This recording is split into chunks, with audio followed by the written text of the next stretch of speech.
City న్యూస్కు స్వాగతం.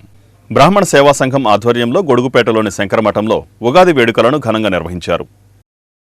బ్రాహ్మణ సేవా సంఘం ఆధ్వర్యంలో గొడుగుపేటలోని శంకరమఠంలో ఉగాది వేడుకలు ఘనంగా నిర్వహించారు. బ్రాహ్మణ సేవా సంఘం ఆధ్వర్యంలో గొడుగుపేటలోని శంకరమఠంలో ఉగాది వేడుకలు ఘనంగా నిర్వహించారు. క్రోధినామ నూతన సంవత్సరం పురస్కరించుకొని ఆకెళ్లవారు రూపొందించిన పంచాంగాన్ని ఈ సందర్భంగా ఆవిష్కరించారు. అనంతరం ప్రత్యేక పూజలు జరిపి పంచాంగ శ్రవణం చేశారు. ఈ కార్యక్రమంలో ఏఆర్కే మూర్తి, డాక్టర్ బి ధన్వంతరి ఆచార్య, వేమూరి రామకృష్ణ, జొన్నవిత్తుల మల్లికార్జునరావు, వింజమూరి శివరాం, పివి ఫణికుమార్, శ్రీనివాస్ శర్మ తదితరులు పాల్గొని బ్రాహ్మణ సేవా సంఘం నిర్వహిస్తున్న సేవా కార్యక్రమాలు వివరించారు.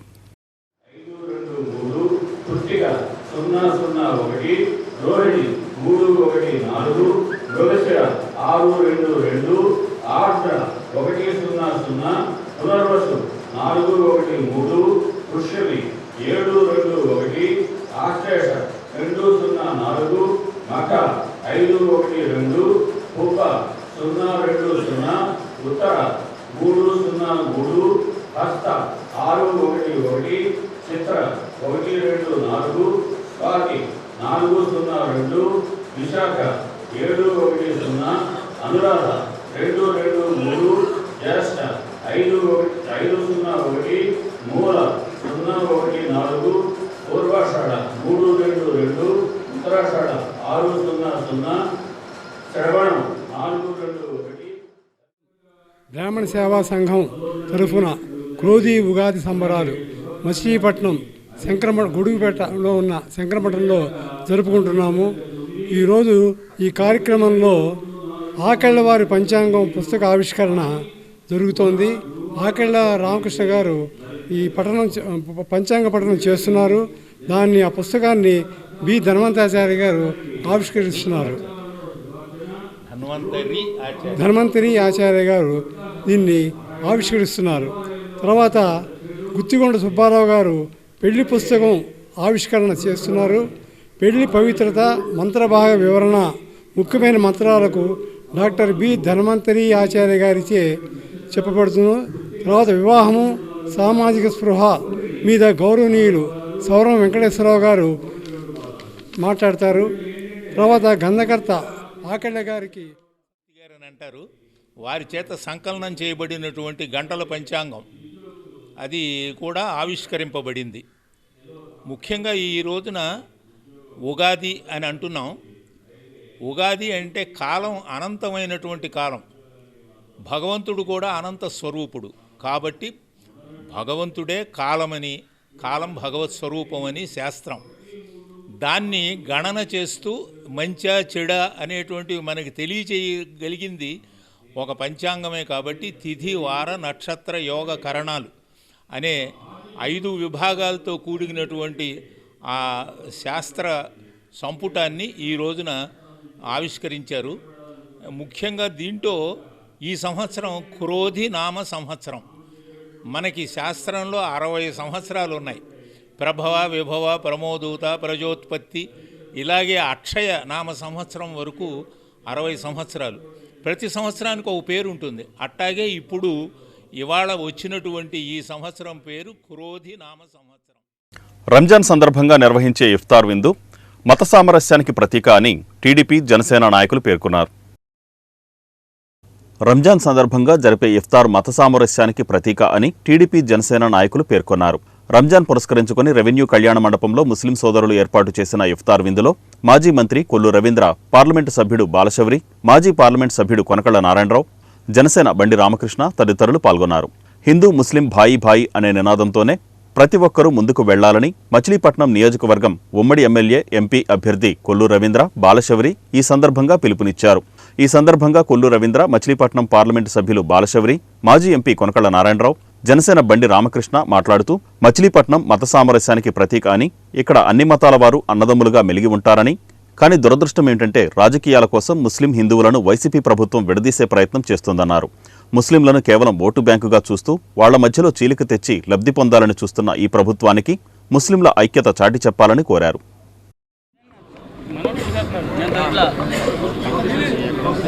పవిత్రమైన రంజాన్ మాసం సందర్భంగా ముస్లిం సోదరులందరికీ కూడా ఈద్ ముబారక్. మనందరికీ తెలుసు, ఈ రంజాన్ మాసంలో ముస్లిం సోదరులందరూ ఎంతో ఉపవాసాలుండి ప్రపంచమంతా శాంతిగా ఉండాలని మరి మహమ్మద్ ప్రవక్త ఏదైతే చెప్పారో ఆ విధంగా అందరూ కూడా స్నేహభావంతో ఉండాలని మరి అందరికీ మంచి జరగాలని కోరుకుంటూ మరి ఒకసారి ముస్లిం సోదరులందరికీ కూడా రంజాన్ శుభాకాంక్షలు. ఈరోజు మచిలీపట్నంలో ముస్లిం సోదరులందరూ కలిసి ఇఫ్తార్ని ఏర్పాటు చేసి మమ్మల్ని కూడా ఈ కార్యక్రమాన్ని ఆహ్వానించి మరి పార్లమెంట్ సభ్యులు, పార్లమెంట్కి పోటీ చేయబోతున్నటువంటి బాలసౌర్ గారిని, అలాగే మాజీ పార్లమెంట్ సభ్యులు కొనకల నారాయణరావు గారిని, అలాగే మమ్మల్ని అందరూ కూడా ఈ కార్యక్రమాన్ని ఆహ్వానించి మరి ఈ కార్యక్రమంలో పాల్గొనడం చాలా సంతోషంగా ఉంది. వాళ్ళందరూ కూడా ప్రత్యేకంగా ధన్యవాదాలు తెలియజేస్తా ఉన్నాను. మరి వాళ్ళ ముస్లిం సోదరులందరూ కూడా ఈ రాష్ట్రంలో మరి అనేక కష్టాలు, ఇబ్బందులు పడ్డారు. ఈ 5 సంవత్సరాలు చూసాం, చాలా కష్టాలు, బయటకు వచ్చి మాట్లాడలేనటువంటి పరిస్థితి. నంద్యాలలో అబ్దుల్ సలాం మరి ఈ ప్రభుత్వ వేధింపులకి 5 కుటుంబ సభ్యులు రైలు కింద తలకాయ పెట్టుకుని చనిపోయారంటే ఇవాళ ముస్లిం సోదరులకు ఎంత అన్యాయం జరుగుతుందో చూసాం. అలాగే మిస్బా అనే ఒక మైనారిటీ బిడ్డ 10th క్లాస్లో మార్కులు ఎక్కువ వస్తున్నాయని చెప్పి ఆ అమ్మాయిని స్కూల్ నుంచి బయటికి పంపించేస్తే అవమానంతో ఆత్మహత్య చేసుకున్నటువంటి పరిస్థితులు చూసాం. ఇలా అనేకం. ఇవన్నీ ఒక పక్క అయితే కనీసం వాళ్ళ సంక్షేమానికి కానీ వాళ్ళ అభివృద్ధికి కానీ ఎటువంటి కార్యక్రమాలు చేయకుండా ఇవాళ మళ్ళీ ఓట్ బ్యాంక్గా వాడుకోవడానికి ఈ ప్రభుత్వం ఒక దుష్ప్రచారానికి సిద్ధపడతా ఉంది. ఇవాళ ఈ రాష్ట్రాన్ని కాపాడుకోవాలి, 13 లక్షల కోట్ల అప్పులు పాలైనటువంటి రాష్ట్రానికి కేంద్ర ప్రభుత్వ సహాయ సహకారాలు అవసరం ఉంటుందని చెప్పి భావించి ఇవాళ జనసేన, తెలుగుదేశం పార్టీలు, చంద్రబాబు నాయుడు గారు, పవన్ కళ్యాణ్ గారు ఇవాళ కేంద్రంలో భారతీయ జనతా పార్టీ సహకారంతో ముందుకెళ్లాలని చెప్పి భావిస్తే ఇవాళ ఓట్ బ్యాంక్ రాజకీయాలకి జగన్మోహన్ రెడ్డి దిగుతూ ఇవాళ బీజేపీని సపోర్ట్ చేస్తున్నటువంటి తెలుగుదేశం, జనసేన బాయ్కట్ చేయమని చెప్పి తప్పుడు ప్రచారాలు చేస్తాం. ఇవాళ సందర్భంగా ఈ రోజున ఇఫ్తార్ విందు ఏర్పాటు చేయడం జరిగింది. మమ్మల్ని కూడా ఇఫ్తార్ విందుకు ఆహ్వానించారు. పవిత్రమైన రంజాన్ మాసంలో కఠినమైన ఉపవాసం ఉండి ప్రపంచ శాంతి కోసం ప్రజలందరూ బాగుండాలని చెప్పి 4 రోజుల పాటు వాళ్ళు కఠినమైన ఉపవాసం చేశారు. వారందరికీ కూడా రంజాన్ మాసం సందర్భంగా వారందరూ కూడా శుభాకాంక్షలు తెలియపరచడానికి, అభినందనలు తెలియపరచడానికి వచ్చేసి మరొకసారి ముస్లిం సోదరులను హృదయపూర్వకంగా అభినందిస్తాము. ఈడేపల్లి భగవాన్ శ్రీ సత్యసాయిబాబా మందిరంలో నూతన సంవత్సర వేడుకలను ఘనంగా జరుపుకున్నారు. ఈడేపల్లి భగవాన్ శ్రీ సత్యసాయిబాబా మందిరంలో నూతన సంవత్సర వేడుకలు ఘనంగా నిర్వహించారు. ఈడేపల్లి భగవాన్ శ్రీ సత్యసాయిబాబా మందిరంలో శ్రీ సత్యసాయి అఖండ జ్యోతి భజనల కరపత్రం విడుదల చేశారు. ఈ సందర్భంగా శ్రీ సత్యసాయి బాబా 99వ జన్మదినోత్సవాన్ని పురస్కరించుకొని శ్రీ సత్యసాయి అఖండ జ్యోతి కార్యక్రమాన్ని ఈ నెల 11న గురువారం నాడు ప్రారంభిస్తున్నట్లు సమితి కన్వీనర్ పోతుకూచి ఆంజనేయ కుమార్ తెలిపారు. గురువారం నుంచి గురుపూర్ణిమ వరకు నిర్వహించు కార్యక్రమాలకు సంబంధించిన కరపత్రాలను ఆధ్యాత్మిక సమన్వయకర్తలు వై సాయిబాబు, తొర్లపాటి గిరీష్ బాబు, విద్యా విభాగ సమన్వయకర్త పి వరప్రసాద్ ఆవిష్కరించారు. 100 రోజుల కార్డుని విద్యా విభాగ సమన్వయకర్త పి కళ్యాణి, వి సీతామహాలక్ష్మి ఆవిష్కరించారు. మన సంస్కృతి సంప్రదాయాలు కాపాడుకుంటూ భావితరాలకు అందించాలని కలెక్టర్ డికే బాలాజీ పేర్కొన్నారు. దివ్య పాద పద్మకు నమస్కరిస్తూ సాయి కుటుంబ సభ్యులకి, మచిలీపట్నం పుర ప్రజలందరికీ కూడా శ్రీ క్రోధీనామ సంవత్సర తెలుగు నూతన సంవత్సర శుభాకాంక్షలు. భగవాన్ శ్రీ సత్యసాయి సేవా సమితి మచిలీపట్నం వారు భగవాన్ సత్యసాయి బాబా వారి 99వ జన్మదినోత్సవానికి సంబంధించి ఈరోజు శ్రీ సత్యసాయి అఖండ జ్యోతి భజనలు, అలాగే శ్రీ సత్యసాయి లక్షగృహ నామ సంకీర్తనకి సంబంధించి కరపత్రాన్ని రిలీజ్ చేయడం జరిగింది. రేపు 11వ తారీఖు గురువారం ఎల్లుండి ఉదయం ఓంకారం సుప్రభాతం నగర సంకీర్తన, 9 గంటలకి డాక్టర్ బాలసుబ్రహ్మణ్యం గారు, శ్రీమతి డాక్టర్ అరుణ కాత్యాయని గారి దంపతులచే స్వామివారి దివ్య పాదుకులకి పూజా కార్యక్రమంతో ఈ కార్యక్రమాన్ని ప్రారంభించడం జరుగుతుంది. 9 గంటలకి మచిలీపట్నంలోని వివిధ భక్త సంఘాల మహిళా మాతల చేత లలితా విష్ణు సహస్రనామ పారాయణ కార్యక్రమం నిర్వహించడం జరుగుతుంది. అనంతరం 10 గంటల 8 పంచాంగ శ్రవణంలో చెప్పుకున్నట్టుగా ఈ క్రోధినామ సంవత్సరం అన్ని చోట్ల ఉత్పాతాలని, క్రోధాలని, విభేదాలని సృష్టిస్తుంది. కాబట్టి దీనికి సరి అయిన మార్గం ఏంటంటే భగవాన్ శ్రీ సత్యసాయిబాబా వారు చెప్పినట్టుగా నామ సంకీర్తన ఒకటే సరి అయిన మార్గం. నామ సంకీర్తన చేస్తే నావ నడిపిస్తానని బాబా గారు చెప్పినట్టుగా ప్రతి ఇంట్లోనూ ప్రతి గృహంలోనూ ఈ నామ సంకీర్తనం చేయటం ద్వారా అందరూ దేశమంతా కూడా సంతోషాలతో, శాంతితో, సౌఖ్యంతో సులభంగా ఉండాలని చెప్పని ముఖ్య ఉద్దేశంతోనే స్వామి ఈ అఖండ జ్యోతి కార్యక్రమాన్ని మాతో ఏర్పాటు చేయించారని మేము అందరూ అనుకుంటున్నాం. కాబట్టి అందరూ కూడా అవకాశం ఉన్నంత వరకు నామ సంకీర్తనలో పాల్గొని ఈ భౌతికంగా మనకు వచ్చే ఈ కష్టాలని దూరం చేసుకోవాల్సిందిగా అందరికీ ప్రార్థిస్తున్నాం. మన సంస్కృతి సాంప్రదాయాలను కాపాడుకుంటూ భావితరాలకు అందించాలని కలెక్టర్ డీకే బాలాజీ పేర్కొన్నారు. జిల్లా యంత్రాంగం దేవాదాయ శాఖ సంయుక్త ఆధ్వర్యంలో కలెక్టరేట్లో క్రోధినామ సంవత్సర ఉగాది వేడుకలు ఘనంగా నిర్వహించారు. జిల్లా collector DK Balaji, joint collector Geetanjali Sharma తదితరులు ముఖ్య అతిథులుగా హాజరై వేద పండితులను, అర్చక స్వాములను, కవులను ఘనంగా సత్కరించారు. ఈ సందర్భంగా జిల్లా కలెక్టర్ మాట్లాడుతూ మన సంస్కృతిని కాపాడుకుంటూ భావితరాలకు అందించాలన్నారు. తెలుగు సంస్కృతి సంప్రదాయాలకు తెలుగు సంవత్సరాదిగా ఉగాది ప్రతీకగా నిలుస్తుందన్నారు. తెలుగు సంవత్సరాదికి ప్రతి ఒక్కరూ గతం మరచి కొత్త జీవితం ప్రారంభించాలని, సుఖ సంతోషాలతో జీవించాలని ఆకాంక్షించారు. ఉగాది వేడుకలలో ముక్తేవి రామకృష్ణ పంచాంగ శ్రవణం చేశారు. ఆర్డీఓ వాణి ఉగాది వేడుకలను పర్యవేక్షించారు. ఈ కార్యక్రమంలో పలువురు అధికారులు, వివిధ దేవాలయాల ఈవోలు పాల్గొన్నారు.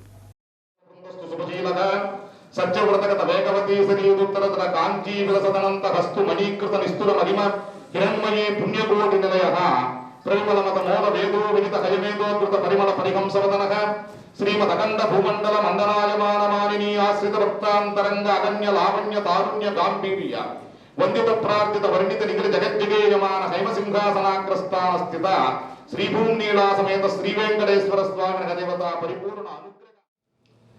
ఇప్పుడు పంచాంగ శ్రవణంలో మీరందరూ విన్నారు. ఈ సంవత్సరం పేరులోనే క్రోధం ఉంది.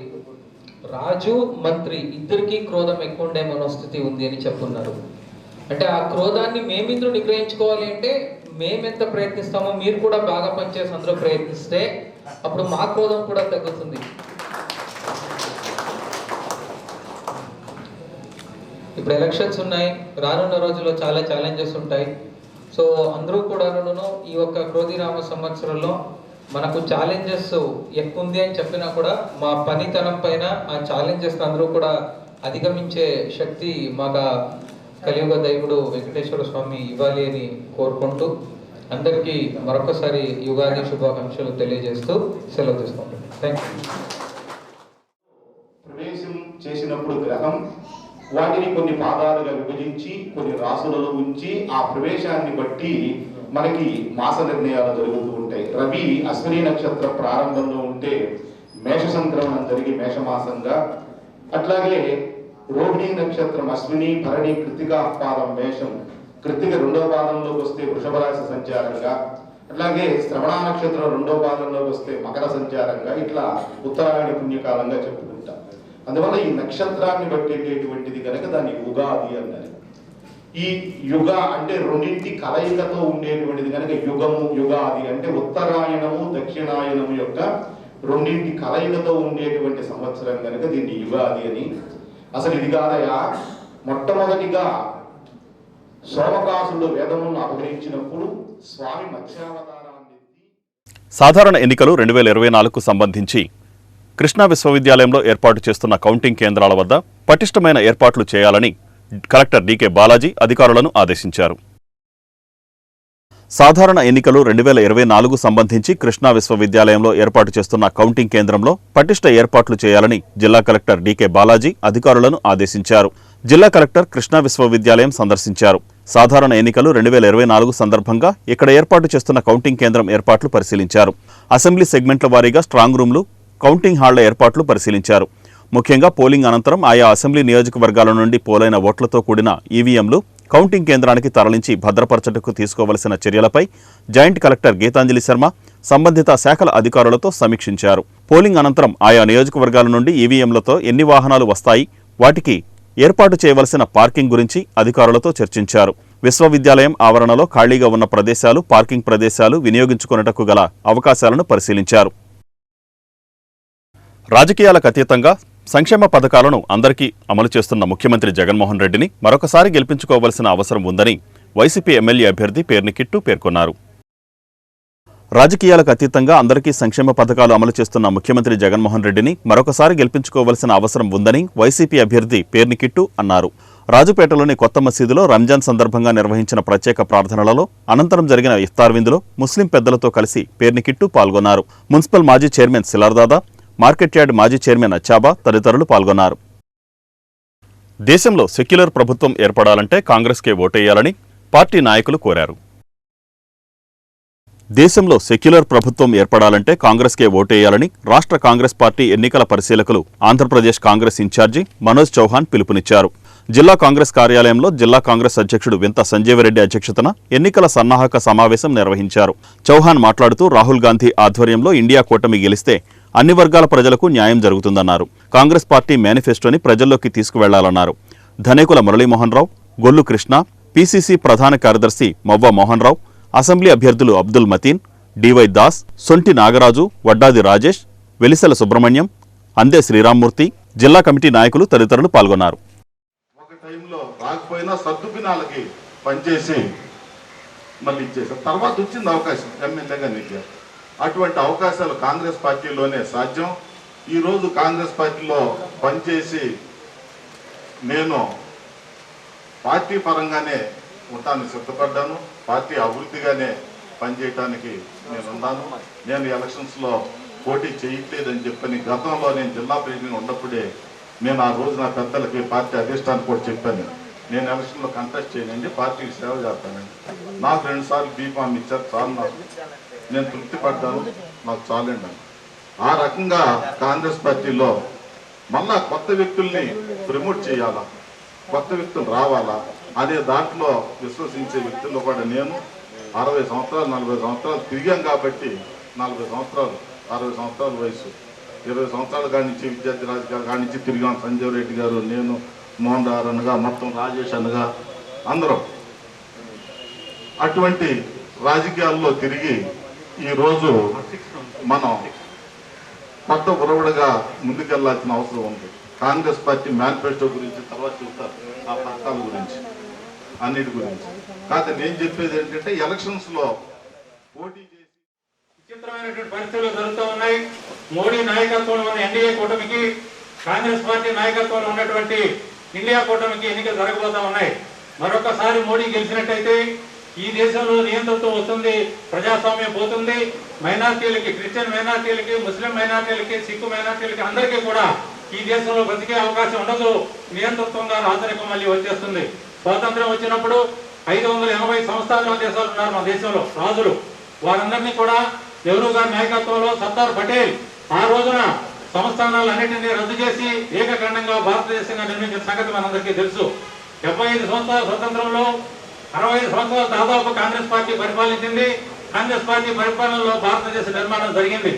నెహ్రూ గారు కానీ, ఇందిరాగాంధీ గారు కానీ, రాజీవ్ గాంధీ గారు కానీ, తర్వాత వచ్చినటువంటి మన్మోహన్ సింగ్ గారు, పివి నరసింహరావు గారు అందరూ కూడా ఈ భారతదేశాన్ని ఢిల్లీ నుంచి ఢిల్లీ వరకు నిర్మించి అప్పచెప్తే సేవలు పెట్టిన పుట్టలో పాములు చూసినట్లుగా మోడీ గారు తూరి ఈ దేశాన్ని సర్వనాశనం చేస్తున్న సంగతి మనందరికీ తెలుసు. దేశ సంపదని గుజరాత్ ఖచ్చితంగా దోచిపెడతా ఉన్నాడు. ఈ పరిస్థితుల్లో ఈ దేశంలో ఉన్నటువంటి మైనార్టీలు ఎవరైనా కానీ, హిందువులు కానీ, మైనార్టీలు కానీ ఎవరైనా సహాయ ఫౌండేషన్కు దాతలు బియ్యాన్ని వితరణగా అందించారు. పెడనకు చెందిన స్వచ్ఛంద సంస్థ సహాయ ఫౌండేషన్ మచిలీపట్నంలోని పల్లపోతువారి సత్రంలో నిర్వహిస్తున్న 15 రూపాయలకు భోజనం సేవా కార్యక్రమానికి పారిశ్రామికవేత్త గాజుల సాంబయ్య నాయుడు, కొట్టే సుధీర్ కుమార్ తదితరులు 2200 కిలోల బియ్యాన్ని అందజేశారు. ప్రభుత్వ ఆసుపత్రికి వచ్చే పేద రోగుల కోసం నిర్వహిస్తున్న ఈ కార్యక్రమాన్ని నిర్వహించేందుకు దాతలు సహకరించాలని ఫౌండేషన్ అధ్యక్షుడు ఉస్మాన్ బాషా విజ్ఞప్తి చేశారు. సేవా క్యాంటీన్ నిమిత్తం 15 రూపాయలకే భోజనం అందిస్తున్న సేవా క్యాంటీన్ నిమిత్తం మరి రైస్ డ్రైవ్ని మనం నిర్వహించడం జరిగింది. చాలామంది దాతలు ముందుకొచ్చి మరి దాదాపుగా 2200 కేజీల బియ్యాన్ని మరి ఈ సేవా క్యాంటీన్కి దాతలు అందించడం చాలా సంతోషంగా ఉంది.